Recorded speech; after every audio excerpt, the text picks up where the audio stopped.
Hello class, welcome to this video on the 6.5, 6.6 practice. So we're going to cover the questions from these two lessons from the practice quiz. So let's go ahead and get started. So we have a rectangle KLMN and we're given two diagonals. So this diagonal, the length of this diagonal is 10x plus 24, and the length of LN, this diagonal, is 64. So that's the entire length there.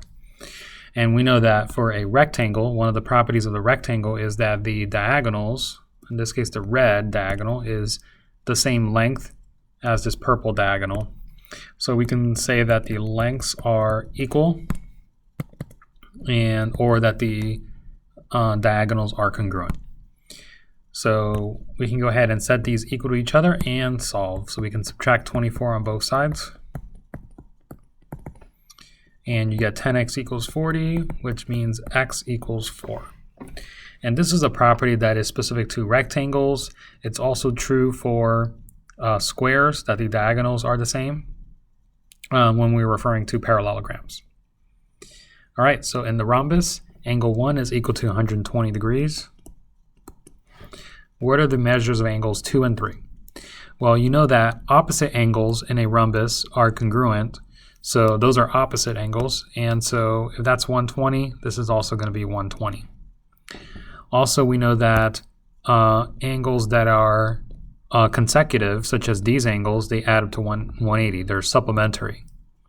So if this is 120, this is going to be 60 in total. All right, and then we know that for a rhombus, the diagonal cuts the angle in half. And so that means each of these angles have to be 30 degrees, which means that angle 3 is 30. So we have that the measure of angle 3 is 30 degrees. We also have that the measure of angle 2 is 120. All right, for the next problem, we have a rhombus. In this case, the diagram is not to scale. But if we look at this rhombus, we know that we have a diagonal, we have two diagonals, and these two diagonals cross. Remember that for a rhombus, the two diagonals that cross form a right angle. So, and then remember for a rhombus that these sides are congruent and that the diagonals are cut in half. Okay, also we notice that for the diagonal of a rhombus, it cuts the angle in half. So that angle is the same. And in fact, that angle is the same as this angle, which is the same, so those are congruent, and then these angles are the same as these angles, okay? So each of these diagonals serve as an angle bisector. So if this is 24 here, then this is 24 degrees, and same here, this is 24 degrees. So basically we know that angle 2 has to be 24 degrees. Okay, let's go ahead and find angle 3. Now we know that the red and the purple angles actually they're consecutive angles, so they add up to 180, they're supplementary. So that means that this angle here in red is 42, and let's call this angle in purple, this entire angle rather, x. And so we know that they have to add up to 180, so x plus 42 equals 180, which makes x equal to, you subtract 42 from 180, that's going to be 138. So this whole thing, this whole angle has to be 138, this angle in total, which means that each of these angles, these smaller angles, I guess you can say, are going to be half of 138. So you got to do half of 138, which is 69. So each of these is 69 to add up to a total of 138. Oops, this is, I did the math here. Let's see, 42 plus 138. Yeah, that's going to be 180. So yeah, these have to be 69 degrees. So that means that the measure of angle 3 is 69.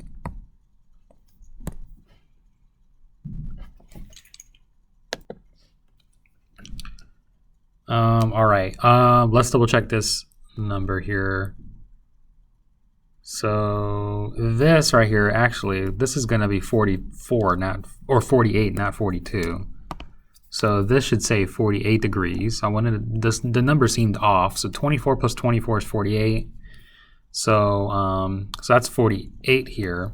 So 180 minus 48 is 132. And then half of 132 is 66. So this should be 66 degrees, not 69. Okay, just wanted to double check that. Now this one, we have a, what looks like a rhombus, considering the same dimensions here. So if this side is 15, that means each of these are 15 for a rhombus. And if this is 9, then this is also 9. And then keep in mind that for a rhombus, when the diagonals meet, they meet at a 90-degree angle. So this right here is a 90-degree angle. And note that if you're looking at this triangle, you're looking at a right triangle there. So we are missing that side on the right triangle. So we can use a Pythagorean theorem here. So we said a squared plus b squared equals c squared for this right triangle. And that'll help us find the missing side, a. A squared plus 81 is equal to 225. We'll subtract 81 on both sides. That leaves us to 144.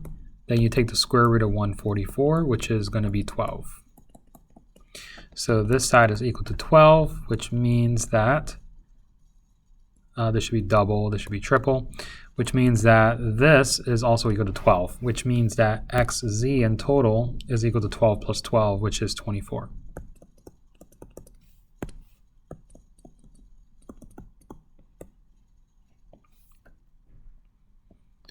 All right, which description does not guarantee that a quadrilateral is a square? Okay, so choice A, has all sides congruent and all angles congruent. Well, for a square, the sides are congruent, the angles are all congruent, they're all 90. So this is true for a square, so this is not the answer. This is not what we're looking for, because we're looking for something that does not guarantee a square. Is a parallelogram with perpendicular diagonals. Okay, so remember that the only parallelograms to have perpendicular diagonals is a rhombus, where the diagonals meet at a 90-degree angle, and a square. They meet at a 90-degree angle. So this means that if we're looking at this choice, we're not guaranteed that it's a square. It could be a rhombus for all we know, and therefore this is the answer. But let's look at the other choices. Has all right angles and all sides congruent. Well, that's definitely a square. All sides are congruent and all right angles. Is both a rectangle and a rhombus. A square has properties of a rectangle and rhombus, so this is also going to be a square. So the answer choice here is B. All right, classify the figure in as many ways as possible. So looking at this figure, we can see that all the sides are congruent, and each of these are right angles. They're the same angle. So we know that it's a square, but we also know that a square is also referred to as a parallelogram. A parallelogram, or a square, is a type of parallelogram. A square is a special type of rectangle as well. And a square is a special type of rhombus. And we also know that this is a quadrilateral because it has 4 sides. So this is the answer.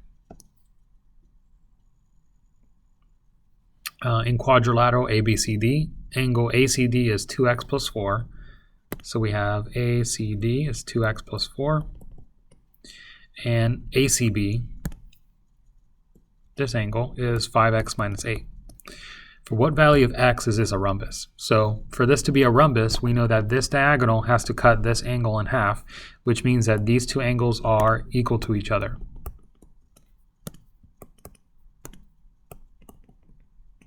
And that's our equation. So we can go ahead and solve that equation. I'll subtract 2x on both sides. And then we'll add 8 to both sides. So we have 12 equals 3x. So that means x equals 4. For the next question, we're looking at a square. So it says for the given square, find SV and RT, round to the nearest tenth. So because this is a square, that means all of these sides are congruent. So that means that this is 4, 4, and 4. That also means that each of these angles are right angles. So this is a right angle, this is a right angle, and so on. So if we just focus for a second on this right triangle here, we can see for that right triangle, we can find the hypotenuse, in this case, C. And that's exactly what we want to find. We want to find the hypotenuse. So we can use a Pythagorean theorem here. C squared equals A squared plus B squared.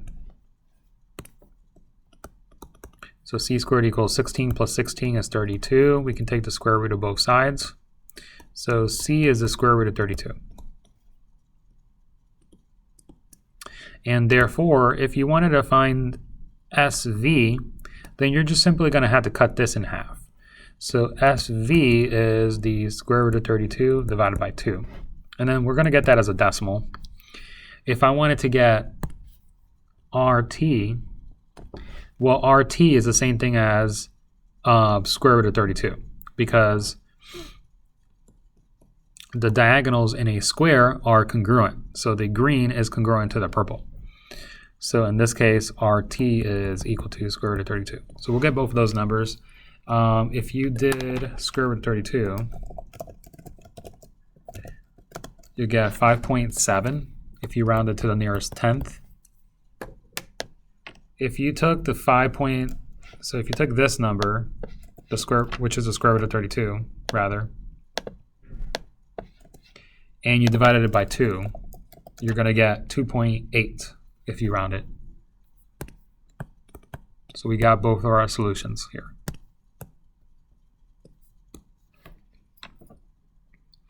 All right, for what value of x is the given parallelogram a rhombus? So because it's a rhombus, that means the diagonal is going to cut the angle in half. So these two angles are the same. So we'll set these equal to each other and solve for x. So we'll subtract 5x on both sides. 19 equals 4x minus 9. We'll add the 9 to the other side. Go ahead and divide by 4, so x equals 7.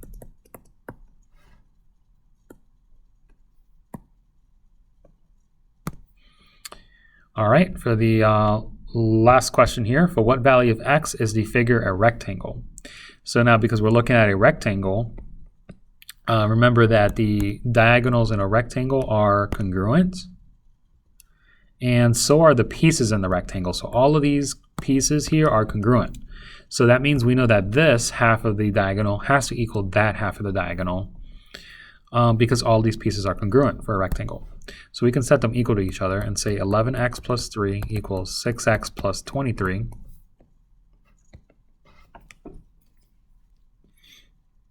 And then we can go ahead and solve for x. So we'll subtract 6x on both sides, leaving us with 5x plus 3 equals 23.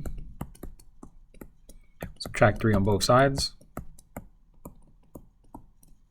So 5x equals 20. We'll divide by 5, leaving us with x equals 4.